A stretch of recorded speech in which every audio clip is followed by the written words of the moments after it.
Thou shalt not abhor an Edomite, for he is thy brother. Thou shalt not abhor an Egyptian, because thou wast a stranger in his land. Listen up, Hebrew Israelites. Y'all say the so-called white man is an Edomite, and he cannot be saved, as I hear you guys say all the time. Does Yah think like that? When Yah came in the flesh, did he think like that? In fact, YAHAWASHI preached to mostly Gentile people. If you read the scripture, Abraham was a Chaldean. Yahweh made Jacob. He called his name Israel. So are we all Chaldeans? Because Abraham was from Chaldea, which is considered Gentile.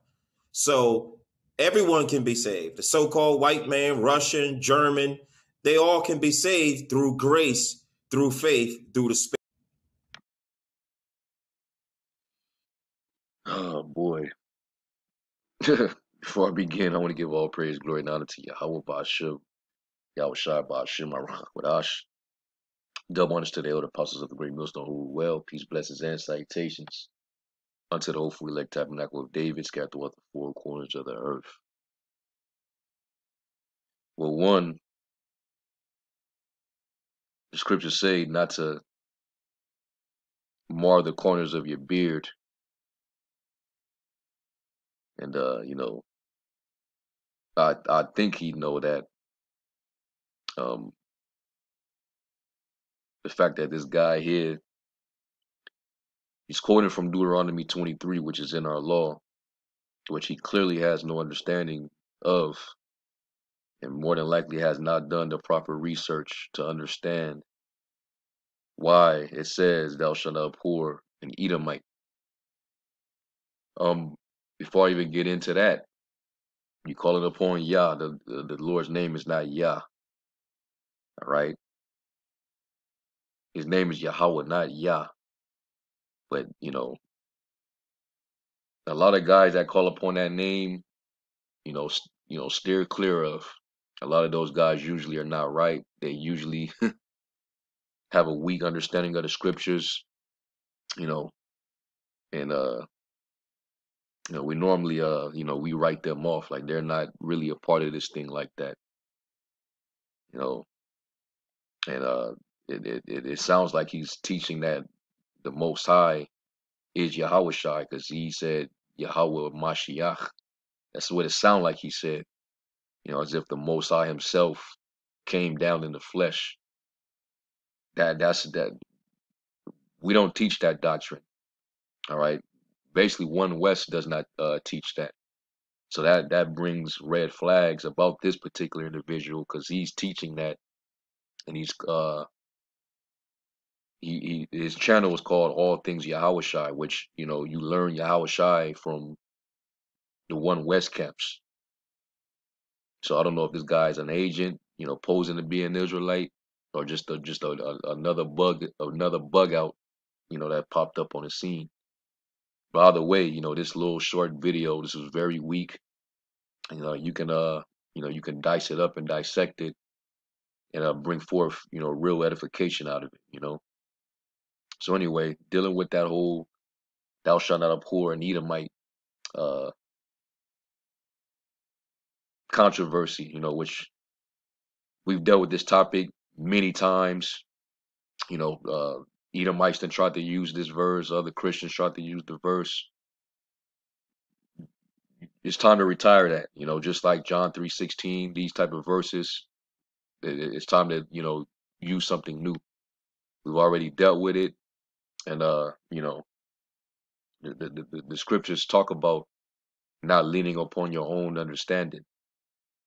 Okay, and that's what this guy right here is doing. All right, now he also tries to say that because Abraham was a Chaldean, that means that he was a Gentile. I've never heard such a bogus argument in my life, concerning, this knowledge. All right, dealing with Abraham, dealing with Isaac, dealing with basically the patriarchs of the promise. All right, Abraham, he was born in which is in Mesopotamia. That whole land stretch from the other side of the River Euphrates all the way to the Nile River, that whole area was considered Mesopotamia, and that's where the the garden was. Adam happened to be placed eastward in Eden. All right. So because Adam was born in the area, does that mean that he was he was a heathen or something? He was clearly a son of the Most High. Abraham, he was also a son of the Most High. When you go through the lineage, from Adam all the way to our Lord, you can trace that lineage and see that the sons of God and the Israelites are of the same line. So I don't even know why he even used Abraham. Let's real quick. You go to Luke the 3rd chapter, and then we're gonna go right into the actual topic dealing with the thou shalt not abhor Edomite doctrine. You go to Luke the 3rd chapter, which it actually goes into YAHAWASHI's mother Mary's line. When you go to her line and you trace it going backwards, you can trace it all the way back to the sons of God, right? Luke 3:38. Now let's real quick, but let's start with Abraham, right? Luke 3:34 says, which was the son of Jacob, which was the son of Isaac, which was the son of Abraham. So Jacob was the son of Isaac. All right, as well as Esau, but we see Esau is not listed. Why? Because Esau is not of the chosen line. All right. Says, which was the son of Jacob, was the son of Isaac, which was the son of Abraham, which was the son of Terah, which was the son of Nahor, which was the son of Serug, which was the son of Ragu, which was the son of Peleg, which means division, when the earth was divided up, which was the son of Eber, all right, or Ibar, which is where you get the word Hebrew. All right, showing you that everybody that came from Heber or Eber were Hebrews. So Esau is a Hebrew, Ishmael is a Hebrew, Moab, Ammon, all Hebrew. Okay. The Arameans are Hebrew. It says, which was the son of Salah, which was the son of Canaan, which was the son of Arphaxad. That's where the chosen line went through, which was the son of Shem, which was the son of Noah, which was the son of Lamech. And it's going into the lines of the son of God. When you read in Genesis, the 5th chapter, which was the son of Methuselah, which was the son of Enoch, which was the son of Jared, which was the son of Mahalalel, which was the son of Canaan, which was the son of Enos, which was the son of Seth. All right, the son who replaced Abel, right? Which was the son of Adam, which was the son of God. So you can throw that argument about Abraham being born in Ur of the Chaldeans, that he would be a Gentile or a heathen. No, he was a son of God. Okay. A lot of Christians always like to make the argument, well, what about Abraham? What about Noah? What about these people that came before Israel? They're not Israelites. Can they be saved? Well, they were of the chosen line. Of course, they will be saved. All right. If they came back today, they would be an Israelite. They would be a part of that same line. Because the Israelites are the sons of the power. Yashar Ali, he is a prince of God. So anyway, going back to the thou shalt not abhor an Edomite, clearly didn't do his research, man. And there's so many videos, man, from various brothers the apostles. Everybody then did a lesson on this, man. If you still don't understand that, then the Lord, he clearly got you blinded for a reason. All right, and the scriptures say, he that justified the wicked and condemned the just, even they both are an abomination. So you condemning us to save the damn devil, you're an abomination, man. You cannot make which was crooked straight. You cannot say unto the wicked, thou art righteous. Okay, Esau is the border of wickedness. Why would you try to save that? Everything that he's done throughout history and what he's doing to this very day. Why? You niggas are mentally you're mentally sick, man. So let's go to that. Deuteronomy 23 and 7. Because you read it for face value and you don't actually do the research, you just read it in the plain English. You'll stumble. It'll be a complete stumbling block, man. So this is Deuteronomy 23 verse 7. It says, "Thou shalt not abhor an Edomite, for he is thy brother. Thou shalt not abhor an Egyptian, because thou wast a stranger in his land." Now let's get understanding. Yeah, Esau, he was born, he came out of the same womb that Jacob came out of. He came out of Rebekah. So technically that would be Jacob's brother. But is that what this is talking about, this particular verse? No. Esau been destroyed that brotherly covenant between us. That man, he hates you. And it was prophesied that his hatred would tear perpetually and would not cast off all pity.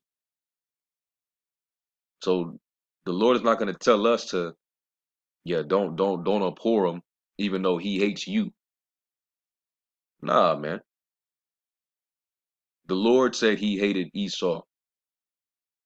That would be a contradiction, wouldn't it be? Malachi 1, 2 through 4. I don't even have to get it. You should already know that. So one with a studious mind would say, well, hold up.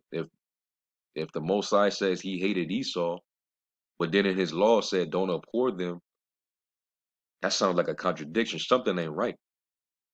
Either the prophecy in Malachi is off, or there's a error with this particular verse right here. Now, is it an error? That's what you should ask yourself. Well, let's look up the word. Let's look up Edomite. And those of you that know this breakdown, you already know what it is. You already know what the error is. And the word there used, or what they have in place, is Adamya. Okay? That's what they have there. But when you actually read it, it says Edomite in the translation, and then there's also they use Syria. Now, why do they use Syria as a translation? Because sometimes words get lost in translation. Because when you try to translate a particular word, sometimes, depending on its usage, when you look at how it's spelled, you can get confused. Some of the Hebrew characters are very similar. So the person who's trying to translate that can actually get mixed up. And in this instance, that's exactly what happened. All right. Now, it uses H123. Slakia, H130. All right. Adamya. But then for actual Edom, it uses H123. All right. Which is Adam. All right. Edom, which we say Adawam, which means red. Okay. But then it says right here, CH726. Let's go there. And there you have it. Arawamya. The other one uses Adamya. This one is Arawamya. And it says a clerical error for Adamya. You see that? So what confused the translator? The Da and the Ra. All right? The Da and the Ra, they look very similar in character. So instead of it being a Edomite or using Adamya, which really would be Adawamya or Adawam, they would have to use Arawamya or Arawam, all right, which is Assyrian. Now, why would it make more sense if Syrian or Arawam was used? Because the Syrians, we actually had a relationship with those same said people. Remember, Rebecca, she came from those people, all right, and she married Isaac. Let's get a couple scriptures. It makes way more sense than applying it to the Edomites, knowing that we did not have any good relationship with no Edomites.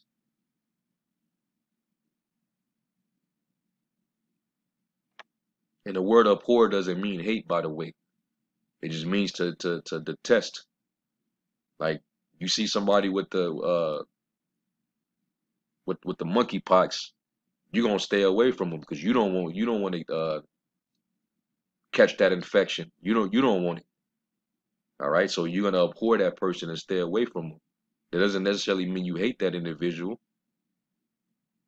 So let's get a couple scriptures to show that the Syrians, we're not to abhor them because Jacob was able to bring forth his seed through women that were of that line. All right, let's get a Hosea 12 verse 12 real quick. And it says, and Jacob fled into the country of Syria, and Israel served for a wife, and for a wife he kept sheep. Okay, when he fled and went to Padanaram in Syria, that's where he gained his family. Let's go to Genesis 28. Genesis 28 in verse 1, it says, and Isaac called Jacob and blessed him and charged him and said unto him, thou shalt not take a wife of the daughters of Canaan, which we know Esau did. He defied the instruction of his father, showing you that he can't get right. He's the wicked. Arise, go to Padanaram, to the house of Bethuel, thy mother's father, and take thee a wife from thence of the daughters of Laban, thy mother's brother. All right, and we know that Laban, all right, he's a Syrian because his father was a Syrian. It says, in the Allahim Almighty bless thee and make thee fruitful and multiply thee, that thou mayest be a multitude of people, and give thee the blessing of Abraham to thee and to thy seed with thee, that thou mayest inherit the land wherein thou art a stranger, which the Most High Power gave unto Abraham. And Isaac sent away Jacob, and he went to Padanaram unto Laban, son of Bethuel the Syrian, the brother of Rebekah, Jacob and Esau's mother. See? So he went over to Syria and he became blessed. And he worked, for Rebekah's brother Laban, and he gave Jacob his daughters. He worked 14 years and got both daughters and had all those children. And they gave him their handmaids, and he had 13 children. Okay. So anyway, let's go to the next chapter over.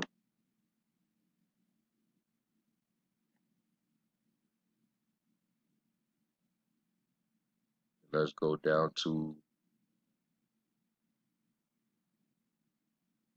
verse 13, it says, "And it came to pass when Laban heard the tidings of Jacob, his sister's son, that he ran to meet him and embraced him and kissed him and brought him to his house. And he told Laban all these things. And Laban said to him, Surely thou art my bone and my flesh. And he abode with them the space of a month." Because basically what he's saying is we're relatives. Okay? We're relatives because, you know, Jacob's father's side of the family is related to their father's side of the family. All right? One of Abraham's brothers, okay? They came from one of Abraham's brothers. Okay? So that's why he made that statement. It says, "And Laban said unto Jacob, Because thou art my brother, shouldest thou therefore serve me for naught? Tell me, what shall thy wages be?" So he even told Abraham, it's like he even told Jacob that you're my brother. So now you can understand why it says what it says, even though it uses this clerical error for Syrian, it uses Edomite. But you would get confused because, yeah, Esau was also the brother of Jacob. But this isn't talking about the Edomite. This is talking about an actual Syrian or an Aramean. Okay? So let's get some more examples to show that it's an error. Because certain translations, you'll see that it'll use Syrian, but in another translation, it'll use the term Edom or Edomite. Let's go to 2 Kings real quick. I think it's 16.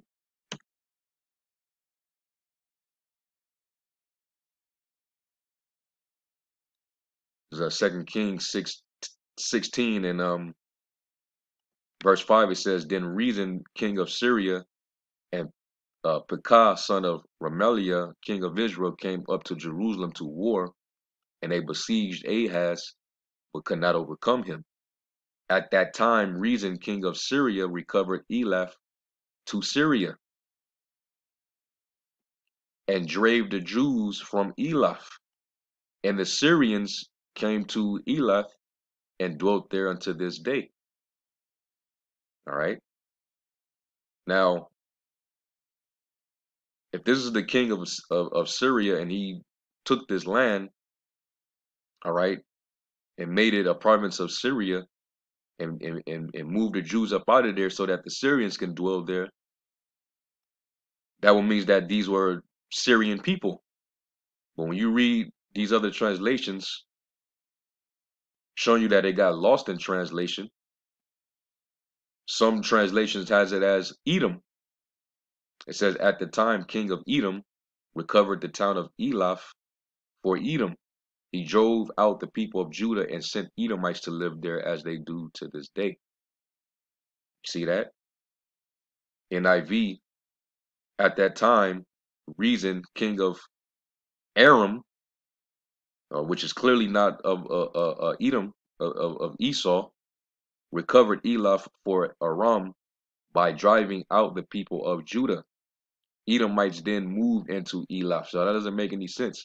You clear out the Jews so that you can have the land only for another nation of people to move into that land. So this translation right here doesn't make any sense. The NIV got this totally wrong, which is why also when you go into these other translations, you got to be careful. You know, yeah, we go into these translations as well, but we understand when there's error. Okay, it says Edomites then moved into Elath and have lived there to this day. So it uses both Aram, which is interchangeable for Syria, and it uses Edom or Edomites. That's because you can confuse the two because of that Ra and that Da. That makes the difference in it all, changing the context. Read the prologue of Sirach, man. All right. So this is just another. This is just an example, and I think there's another one. It might be in Chronicles. Was it the 20th chapter?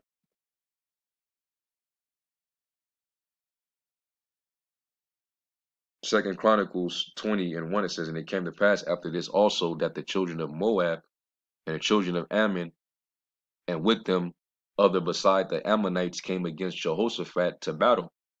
Then there came some that told Jehoshaphat, saying, there cometh a great multitude against thee from beyond the sea on this side Syria. And behold, they be in Hazazon Tamar, which is Engedi. Let's see what's being used there for Syria in the other translations. Of course, NLT uses Edom. Messengers came and told Jehoshaphat, a vast army from Edom is marching against you from beyond the Dead Sea. They are already at Hazazon Tamar. This was another name for Engedi. All right, so you see the other translations uses Edom. So you got to be very careful, man. All right. So clearly, you know, this dude here, he's not learned. He's one of them Israelites. They're on a very low level, man. But I still find it, you know, suspicious that he knows the name YAHAWASHI but Thou refuses to shalt use it. All things YAHAWASHI, but yet you're using Yah. All right. You're basically not saying it the way we say it, but where you get YAHAWASHI from. So stand clear of these type of individuals, man. All right. These dudes are low level. And you're definitely a weak Israelite if you're trying to save your oppressor, your master, your enemy. Stop trying to save the damn devil, man. The hell with them and the hell with the nations. They're still in their dominion. They're still in their you're still at the bottom. All right. These nations, they still are having their time over you. They rejoiced over your fall. They all work together as a conspiracy to keep our nation from being a nation, that the name of Israel be no more in remembrance. We can't forget that. So anyway, you know, I just want to do a response lesson, you know, to this little clip here, and thought I'd, you know, why not bring edification, you know, brothers that may be new to this understanding, you know, because you just now coming in. Well, you definitely need to know this breakdown. All right, this guy right here, he simply, you know, the Most High is not dealing with him. So anyway, you know, Lord willing, this was edifying. I'm give all praise, glory, and honor to Yahweh Shem Shai. And to the next lesson, Shalom.